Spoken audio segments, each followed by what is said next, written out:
The Reform UK leader has set his sights on number 10, saying that he'd like to become Prime Minister by 2029. Now, setting out his party's policies yesterday, Farage once again claimed that he would be the opposition to Labour in an election, and that in 5 years' time he would be looking to become Prime Minister.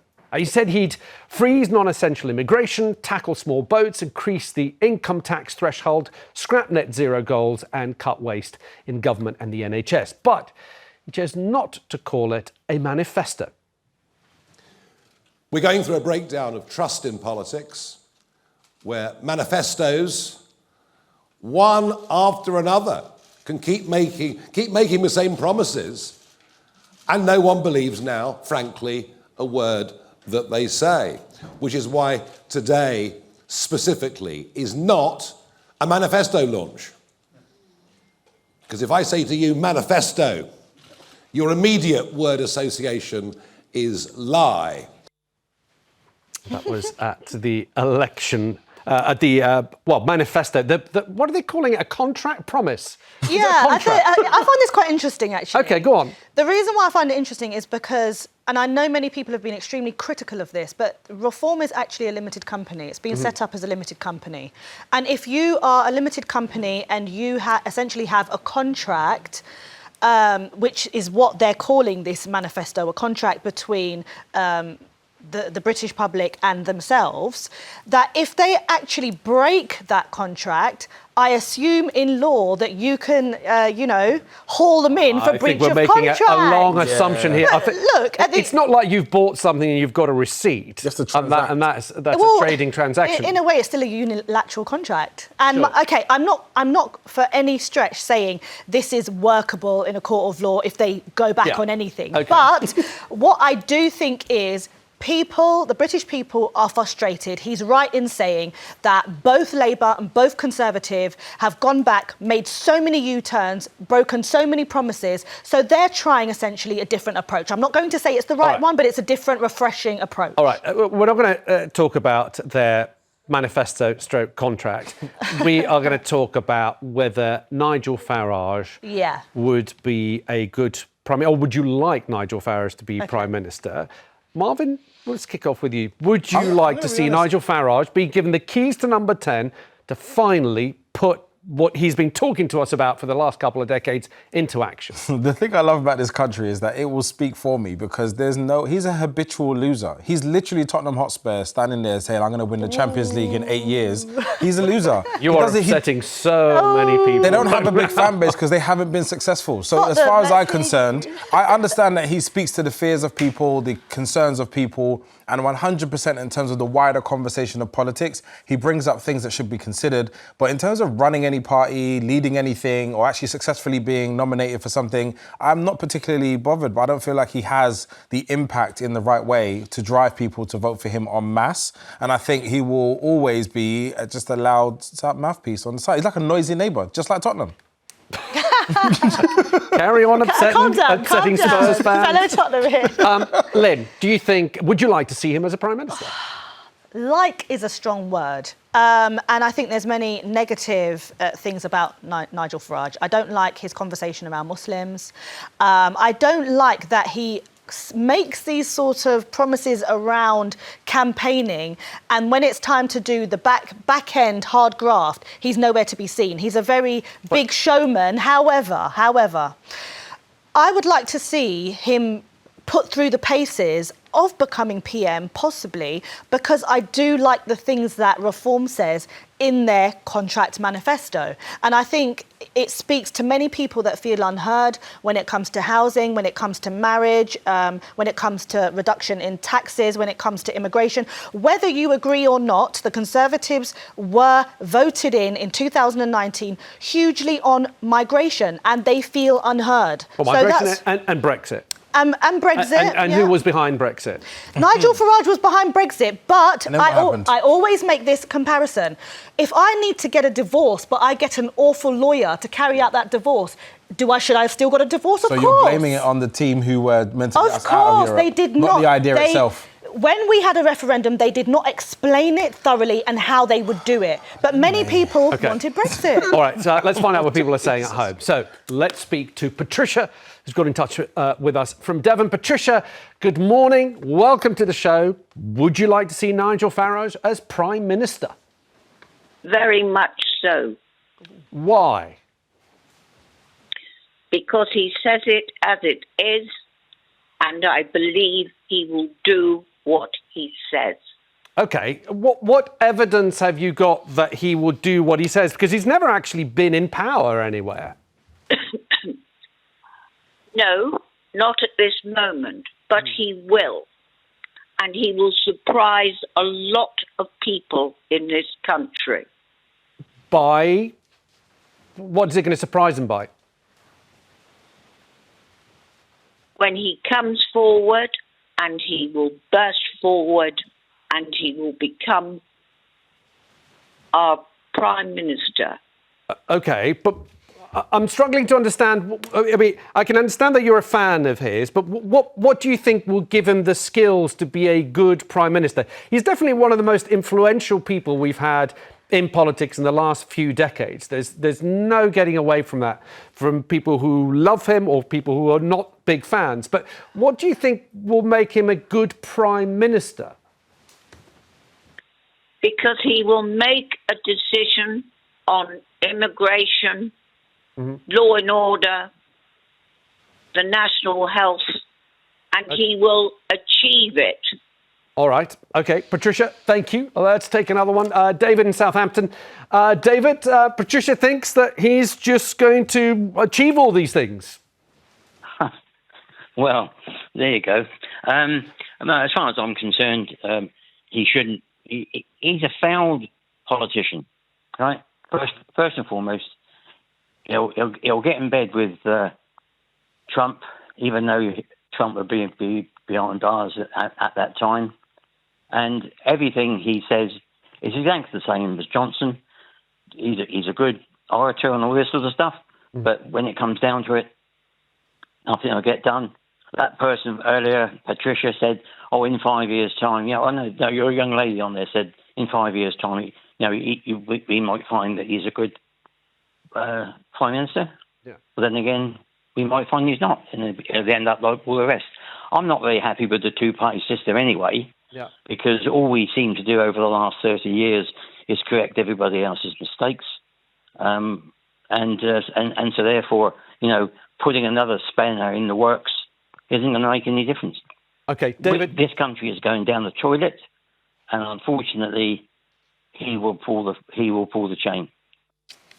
OK, that's an image that you've left us with. Thank you, David. Look, after the break, we're going to be taking more of your calls if you want to see Nigel Farage become Prime Minister one day. Do let me know your thoughts on this. Hi again, welcome if you just joined us. Lynn and Marvyn are with us this morning. Later, we're going to be asking, is it OK to choose football over your family? Perhaps you want to book a football game on August 1st for that family and be away for it. But now, too many children's parties. But now, more of your calls on Nigel Farage. Would you want to see him as Prime Minister? 0207 862 2222 is the number that you need to get in touch. Let's find out what you're thinking at home. Pete has got in touch in Sheffield. Pete, good morning. Go on then. What do you think? Should he be Prime Minister? Yes, I'm only going to vote for Nigel as long as he doesn't go back to the Tories. I absolutely hate the Tories, mate. They'll get us into a world war. They keep fanning the flames of hate, by supporting other countries in war. We want to be friends with Russia and the Ukraine. In fact, I want to be friends with the whole world, to be quite blunt with you. Okay. And I'm a Manchester United supporter, and I won't have any nonsense. I could bluntly tell you. You're trying to sweet talk me now into being a Manchester United supporter, which I am too. Yeah, but Pete, Pete, he says to the tin, like our friend Sir Alex does. Alex Ferguson built great football teams, as this our Matt Bush. They're wonderful gentlemen. Okay. And he's going to be the greatest.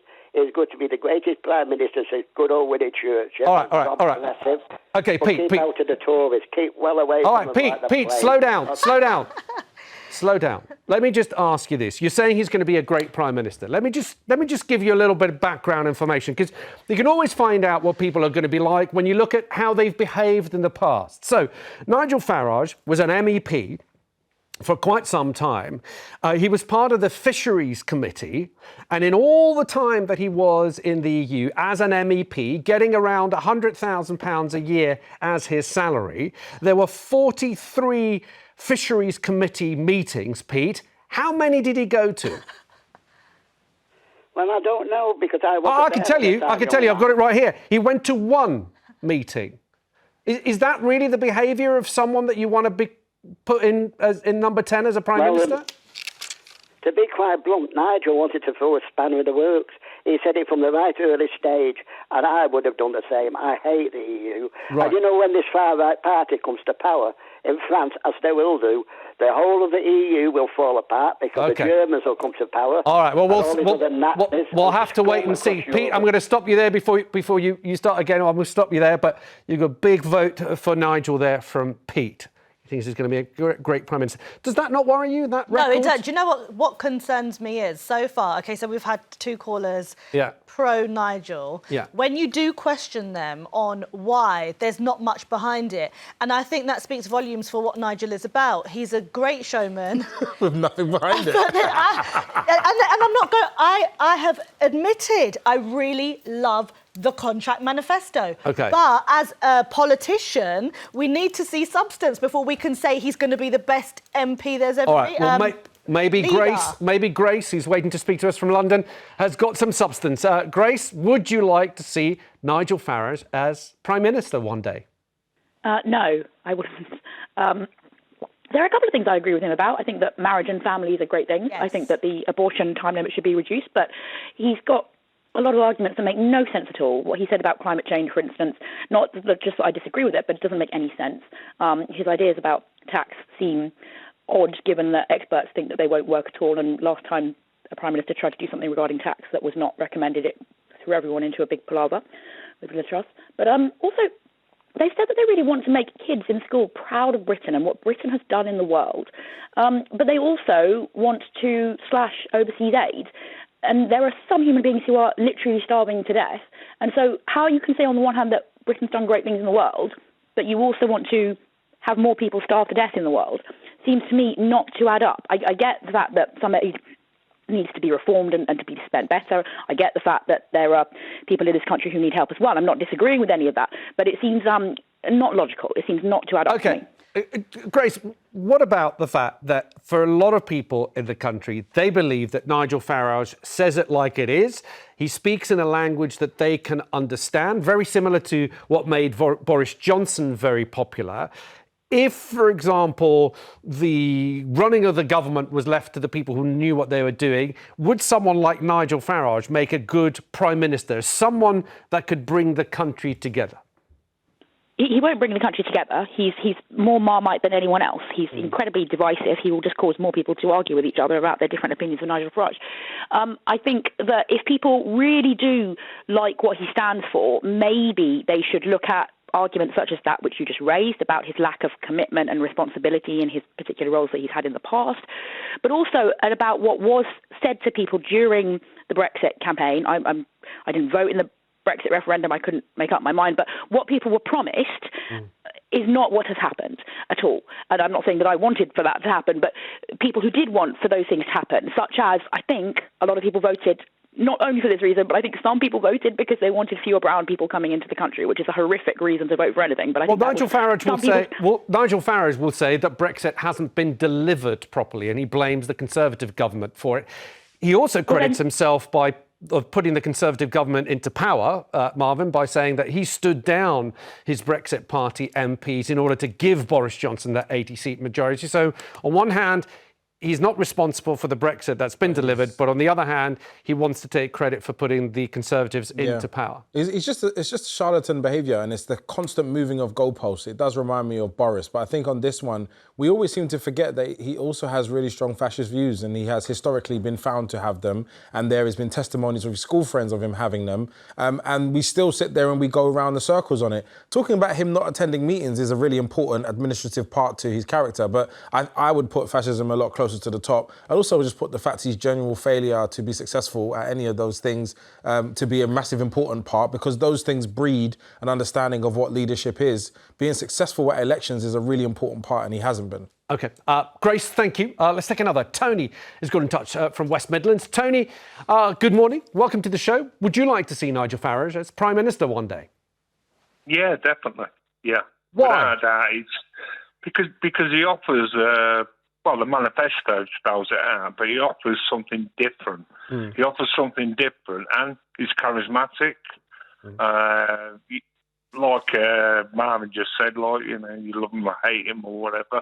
And it doesn't bother you that, for example, his record of attending the Fisheries Committee, remember he was in the EU trying to fight for fishermen, didn't show up? No? That doesn't matter. No, I used to be a senior steward for the union. Yeah. So I knew meetings that I need to be at. You can't go to every meeting. No, there's 43 over the whole period that he was there. He was an MEP for a long time. 43 meetings, he went to one. They also found out that he failed. How many meetings was there? How many meetings was there? I've just told you, 43. And how many did he went to one? He went to one. Well, that was obviously the most important one. OK. I mean, you say you like what he has to say. Yes. With the contract that was made yesterday, pretty much every economist that's had a look at that contract says there are massive holes in there. There's shortcomings of money, spending too much, not raising enough. Does any of that bother you at all? Do you look at... Let's be honest about this, right? And I'm talking to you. You must be a fairly clever bloke, yeah. Do you honestly believe that any government doesn't spend way more than what they say? Yeah. You had Tony Blair went to war, went to an illegal war and spent how much? Yeah. Then we had a banking crisis from the Tory kind of people, yeah. Banking crisis caused by people who are so greedy, and then all of a sudden, like, he's going to spend too much. OK. All right, political choices. Thank you, Tony. Thank you. Yeah. I do understand where he's coming from to a degree, because, OK, no matter where you sit on the political spectrum, if you are more on the left, Corbyn, again, the Economist said the same thing. If you look at even certain of the things that's in the Labour Party manifesto, they can't justify the whole... taxing private schools. A lot of things can't be justified financially. Explained it, though. OK.